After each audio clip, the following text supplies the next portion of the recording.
On this episode of RCKicks, we're checking out the Losi JRx2 Mini. We're going to unbox it, take a look at what you get inside, and we're also going to talk about, a little bit controversial, are re-releases a bad idea? Does it destroy the vintage market? Or is it great for people that missed out the first time round? Hit it, Charlie!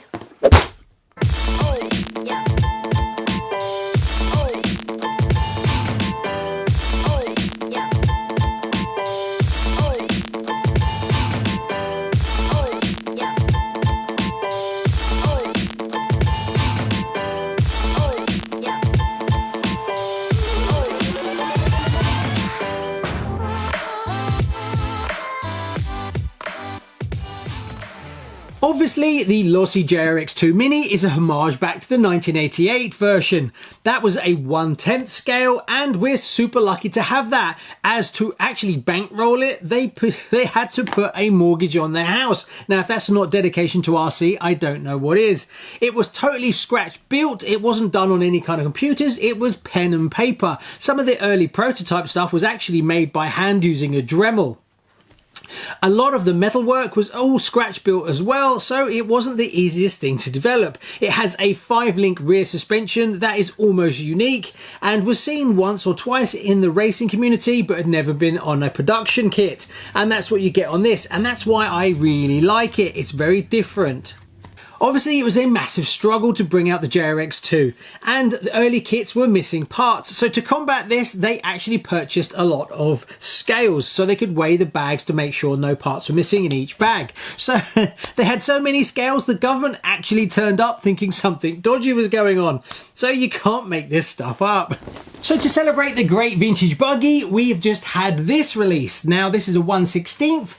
Basically true to original, but just on a 1/16th scale. So that is a lot of work. Now, a lot of people ask them, why didn't you just bring out the 1/10? Why have you just brought out a 1/16th? And the reply was they didn't want to destroy the values of the originals. And that brings us on to today's debate. Is it a good idea to bring out a re-release? Should you not bring out a re-release?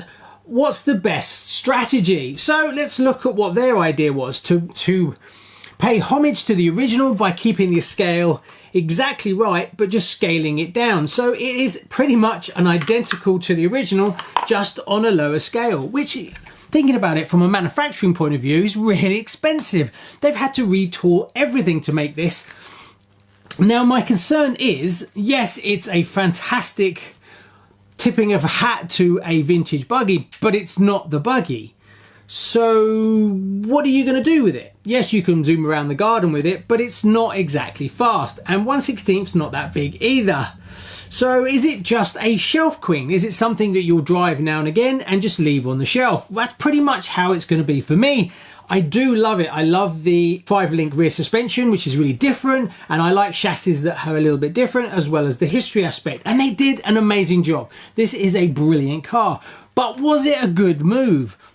Personally, and from the responses that I've got from people, they would have loved to have a 1/10th, but I understand where they're coming from. They don't want to damage vintage prices and rarity and things like that, but really, is it going to do that? Because it's to take Team Associated's RC10 World's Car, Gold Pan, these have all come out and now demand just as much as the originals.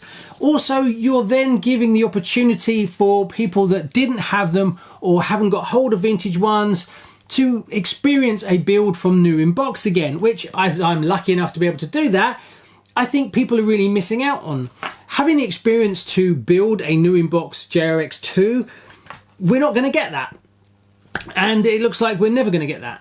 So, I don't know. I mean, I can understand if you paid a lot of money for a vintage buggy, you don't want to re-release because it will devalue it, even if it is for a short period of time, maybe 2 years, something like that.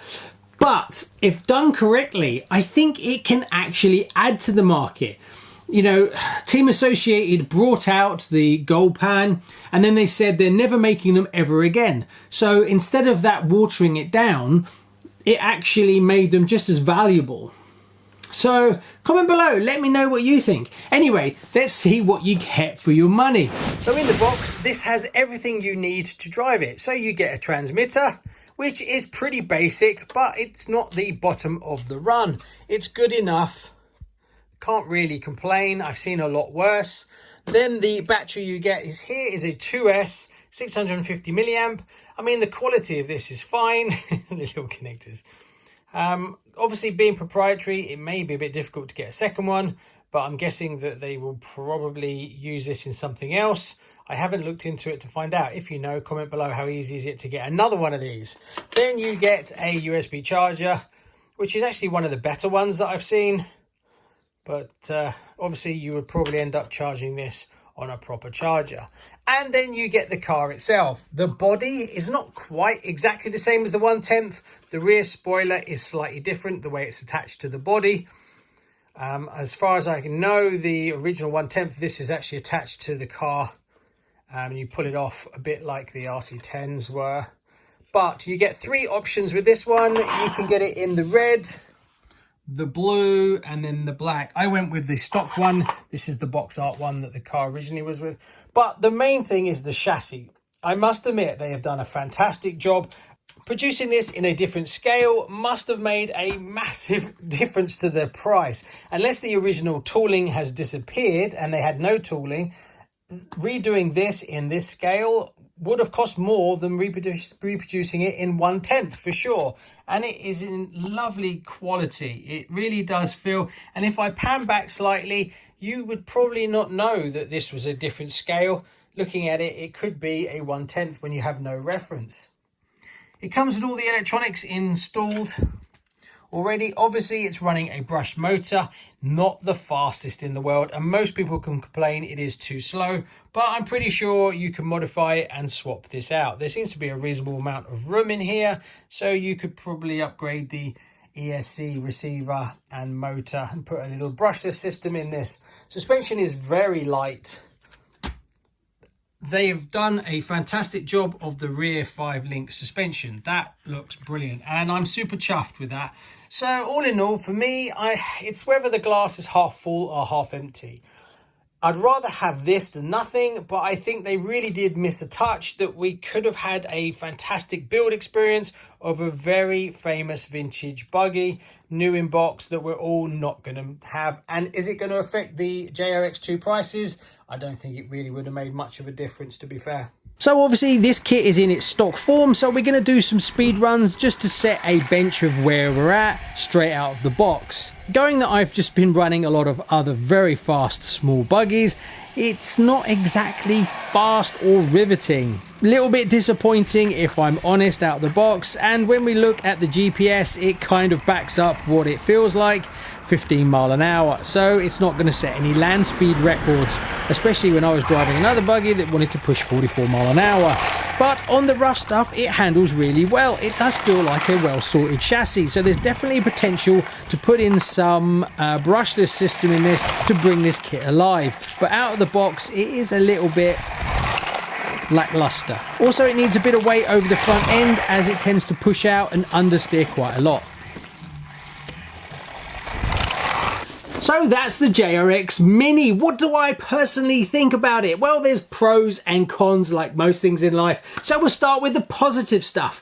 The actual quality of it, it does feel like a quality product, and they stayed true to the 1/10 when they scaled it down, apart from maybe the wing aspect of it. So they did a brilliant job, and they must have had to go to so much trouble scaling this down. So from that side, but then to be fair, the price does reflect that. This is not cheap by any means.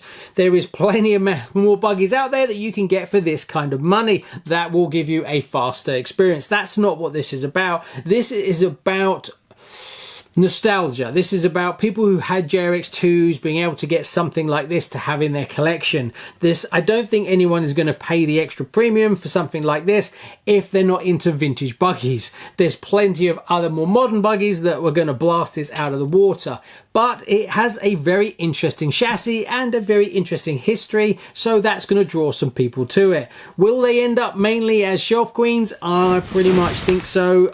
Do I think it was the right way to go for them? Me personally, no. I think it's a complete missed opportunity to get a 1/10 version of this. So many people could have experienced building this. It's a real shame that they didn't just do it.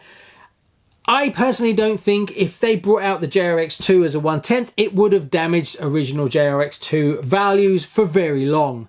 I think it would have, people could have experienced building it and then running them, and then with all the iconic races that are going on, the vintage races, it would have been another opportunity to see this car going around again and people actually using it for what it was designed for. So whereas this, I don't think it's really going to do much apart from sit on the shelf. Maybe I'm wrong. Comment below, let me know. Obviously it's kind of a grey area. I think as long as they didn't produce too many of them, they brought out 2 or 3 batches of them so the people could get hold of them, and then they stopped making them, they didn't keep flooding the market. I think just like the Team Associateds, they would have come up in value, and then people who bought the Riris would have had just as a valuable kit as the originals would have been. So, bit gutted, but like to be positive. Would I rather have this than nothing? 100%. Anyway, thanks very much. Please like and subscribe, and I'll see you on the next one.